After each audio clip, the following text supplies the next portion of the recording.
नमस्कार दोस्तों, स्वागत है आपका फिर से एक वीडियो में। दोस्तों, बहुत समय पहले की बात है, एक नगर में एक महात्मा आए हुए थे। वह उन नगर वासियों को उपदेश दे रहे थे और वहाँ के सभी लोग बड़े ध्यान से उनके उपदेशों को सुन रहे थे। तभी उन गुरु ने कहा था कि सदैव दूसरों की सहायता करनी चाहिए, इससे हमें सुख की अनुभूति होती है, हमें सुख की प्राप्ति होती है। जैसे ही उन गुरुवर ने यह बात कही, वहाँ पर उपस्थित सभी गाँव वालों में से एक व्यक्ति जोर जोर से हंसने लगा और कह रहा था, हे गुरुवर, आप जो कुछ कह रहे हैं क्या वह सत्य है? क्योंकि मुझे इन सब बातों पर बिल्कुल विश्वास नहीं। क्या किसी की मदद करने से भला हमें सुख की अनुभूति कैसे होगी? आप जो कुछ भी कह रहे हैं वह सब झूठ और असत्य है। मैं सब इन चीजों में विश्वास नहीं करता। यह सारी बातें गुरुवर ध्यान से सुन रहे थे। तभी उसे उस व्यक्ति की बात का जवाब देते हुए कहते हैं, बेटा, क्या तुमने आज तक किसी का भला किया है या फिर किसी की किसी प्रकार से मदद की है? इस पर वह व्यक्ति कहता है, नहीं, क्योंकि मुझे इन सब चीजों पर बिल्कुल विश्वास नहीं। तभी इस पर वह गुरुवर कहते हैं,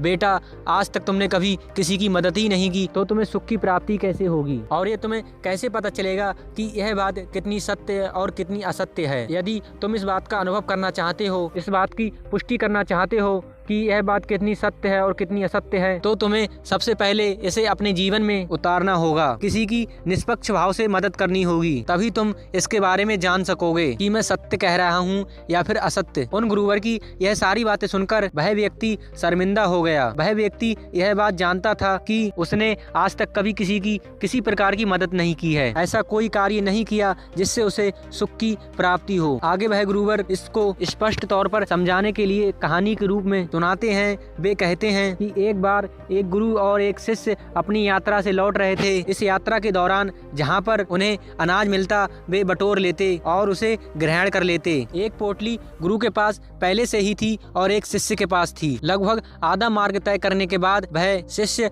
अपने गुरुवर से कहता है, हे गुरुवर, बहुत जोरों की भूख लगी है, यदि आप आज्ञा दें तो हम कुछ देर यहाँ पर बैठकर विश्राम कर सकते हैं और भोजन भी कर लेंगे। इस पर उन गुरुवर ने कहा, ठीक है, यदि तुम भोजन करना चाहते हो तो यहीं पर हम कुछ देर विश्राम करके भोजन कर लेते हैं। इतना कहकर वह गुरुवर और शिष्य एक पेड़ की छांव के नीचे बैठ गए। उसी के सामने एक किसान खेती में काम कर रहा था। वहाँ उसके पीछे हल भी रखा हुआ था। यह देख शिष्य के मन में थोड़ी सी शरारत जाग उठी, क्योंकि वह शिष्य बेहद शरारती था। उसने अपने गुरुवर से कहा, हे गुरुवर, क्यों ना थोड़ी सी शरारत की जाए, उस किसान को थोड़ा सा तंग किया जाए। तभी वह गुरुवर कहते हैं कि तुम क्या कहना चाहते हो? वह शिष्य कहता है, क्यों ना हम इस किसान का हल छुपा देते हैं और जब ये परेशान होने लगेगा तब हम इसका हल इसे वापस कर देंगे। इस पर वह गुरुवर कहते हैं, भंते, पर इससे क्या लाभ होगा? वह किसान अपने कामों में लगा हुआ है और उस काम में तुम विघ्न डालने की बात कर रहे हो। यह अच्छी बात नहीं है। हाँ, अगर तुम शरारत करना चाहते हो तो हमारे पास जो अनाज की 2 पोटलियां हैं उनमें से एक तुम उसके हल के पास रखाओ और फिर देखो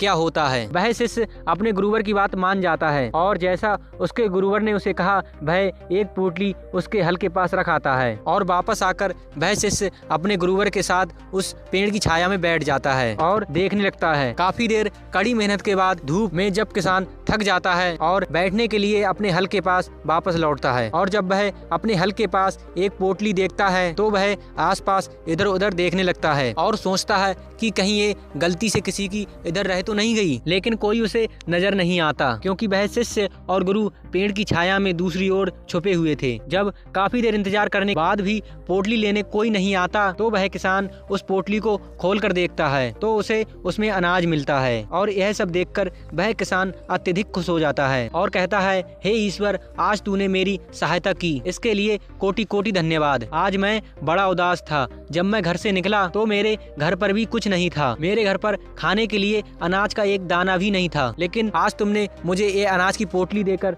मेरी बहुत बड़ी सहायता की है। इसके द्वारा मेरा और मेरे पूरे परिवार का पेट भर जाएगा। इसके लिए आपको बहुत बहुत धन्यवाद। इतना कहकर वह किसान उस पोटली को लेकर वापस अपने घर की ओर चला जाता है। यह सब देखने के बाद वह गुरुवर अपने शिष्य से कहते हैं, बताओ, तुम्हें सबसे ज्यादा खुशी कब मिलती, उस इंसान का हल चुराकर या उसे अनाज की पोटली देकर? इस पर वह शिष्य कहता है, हे गुरुवर, उस अनाज की पोटली से उसके परिवार का पेट भर सकता है तो इससे बड़ी खुशी की बात क्या है। दोस्तों, वीडियो कैसी लगी? अगर अच्छी लगी तो वीडियो को लाइक करें, साथ ही चैनल को जरूर सब्सक्राइब कर लें। दोस्तों, मिलते हैं अगली वीडियो में, तब तक के लिए नमो बुद्धाय।